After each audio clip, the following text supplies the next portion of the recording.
आज की वीडियो में हम लोग सीखने वाले हैं टोटल इंटरनल रिफ्लेक्शन के बारे में, मतलब TIR के बारे में। TIR होता क्या है? देखो, ये टॉपिक आपका बेसिकली हम बात करें तो क्लास 12 का टॉपिक है, लेकिन मज़ेदार टॉपिक है। ठीक है, क्या होता है सबसे पहले इसका मतलब वो जान लेते हैं, देन आगे बात करें। ठीक है, बेसिकली अगर यहाँ पर बात करी जाए TIR की, तो TIR सबसे पहले हमने क्या किया, आपको उससे पहले उसके कुछ छोटे से बेसिक से फिनोमिना पता होना चाहिए, जैसे कि रेयरर मीडियम क्या होता है और दूसरा डेंसर मीडियम क्या होता है। तो अगर बात करें हम रेयरर मीडियम और डेंसर मीडियम की, तो ये है क्या?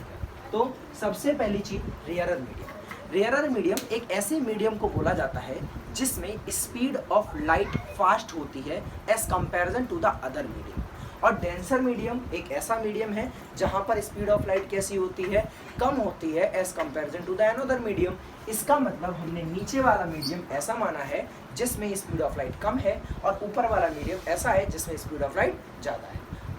अब हमने एक ऑब्जेक्ट लिया है, एक ल्यूमिनस ऑब्जेक्ट लिया है इस पोजीशन पे, ये यहाँ पर है एक ल्यूमिनस ऑब्जेक्ट। सबसे पहले हमने इस ऑब्जेक्ट से एक परपेंडिकुलर लाइट को डाला। आपको पता है जब हम किसी भी एक रे ऑफ लाइट को डेंसर से रेयरर में डालेंगे तो सबसे पहली चीज यहाँ पर क्या हो जाती है, हमने परपेंडिकुलर डाला, तो डालने पे ये रे ऑफ लाइट बिल्कुल सीधी क्या होगा, ये जो रे ऑफ लाइट है बिल्कुल क्या हो गई, सीधी निकल गई। तो यहाँ पर हुआ क्या, एक ल्यूमिनस ऑब्जेक्ट से जब हम लोगों ने परपेंडिकुलर लाइट को डाला सरफेस पे तो वो पास आउट हो गई। चलो भाई कोई दिक्कत नहीं, यहाँ पर नॉर्मल बनाएंगे, देन नॉर्मल बनाने के बाद इसी के ऊपर नॉर्मल आएगा।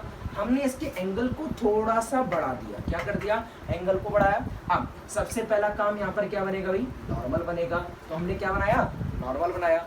नॉर्मल बनाने के बाद अब आपको पता है हमने रूल्स पढ़ रखे हैं इसमें, जब भी कोई भी रे ऑफ लाइट एक डेंसर मीडियम से रेयरर में जाती है तो वो बेंड करती है किसके तरफ, ध्यान सुनना, जब ये आपकी एक रे ऑफ लाइट डेंसर से रेयरर में जाती है तो वो क्या हो जाएगी, बेंड कर जाएगी टुवर्ड्स द सरफेस, या फिर हम बोल सकते हैं bend away from the normal, normal से दूर भागेगी। दूर भागने का मतलब ये इस तरीके से इस सरफेस पे ऐसे जाना चाहिए था इस पाथ पे, लेकिन वो उससे क्या हो जाएगी, दूर भागेगी। तो इस तरीके से वो क्या हो जाती है, बैंड हो गई यहाँ पर। चलो भाई कोई दिक्कत नहीं, इसे हम लोगों ने एंगल आई बोला और इसे हम लोगों ने एंगल आर बोल दिया। हमने इस एंगल को और बढ़ा दिया।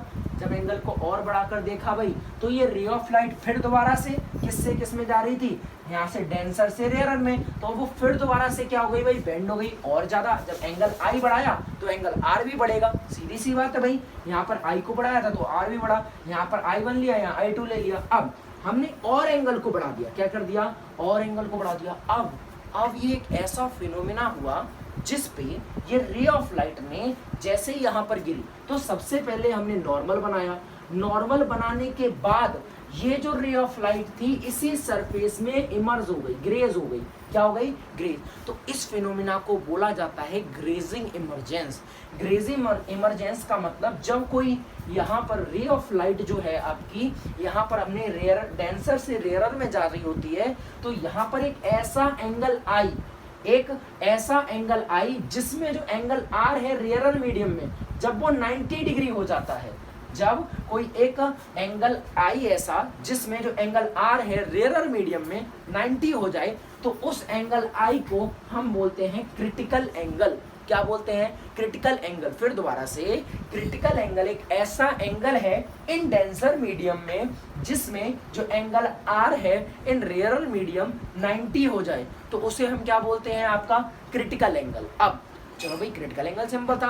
अब क्रिटिकल एंगल के बाद आ जाते हैं हम किस पे, जब हम क्या कर देते हैं, इस क्रिटिकल एंगल से ज्यादा भी एंगल आई को कर देते हैं तो वो रे ऑफ लाइट क्या हो जाती है, अपने सेम मीडियम में रिफ्लेक्ट बैक हो जाती है।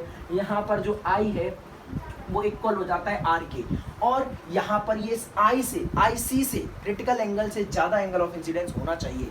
तो यहाँ पर TIR का मतलब एक रे ऑफ लाइट का डेंसर मीडियम से रेयरर में जाना चाहिए था, लेकिन वो उसी मीडियम में जब बाउंस बैक हो जाता है तो उस फिनोमेना को हम TIR मतलब टोटल इंटरनल रिफ्लेक्शन। टोटल का मतलब टोटली वो लाइट रिफ्लेक्ट हुई है, इंटरनली मतलब अंदर ही अंदर, और रिफ्लेक्शन हुआ है क्योंकि यहाँ से एंगल आई जो है एंगल आर के इक्वल है। तो इसी को हम लोग क्या बोल देते हैं, TIR।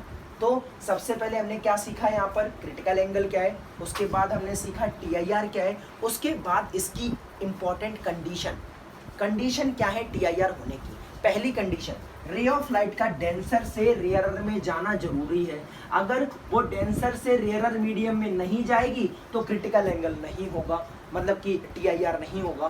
तो पहली कंडीशन ये। दूसरी कंडीशन, यहाँ पर जो एंगल I है उसका बड़ा होना जरूरी है, किससे? IC से, मतलब क्रिटिकल एंगल से बड़ा होना जरूरी है। अगर वो भी नहीं हुआ तब भी हमारा TIR नहीं होगा। तो ये बेसिक दो इंपॉर्टेंट क्या है इसकी कंडीशन। तो आज के टॉपिक में हमने क्या सीखा? TIR और क्रिटिकल एंगल। अगर आपको वीडियो अच्छी लगे तो लाइक करो, शेयर करो और चैनल को सब्सक्राइब करो।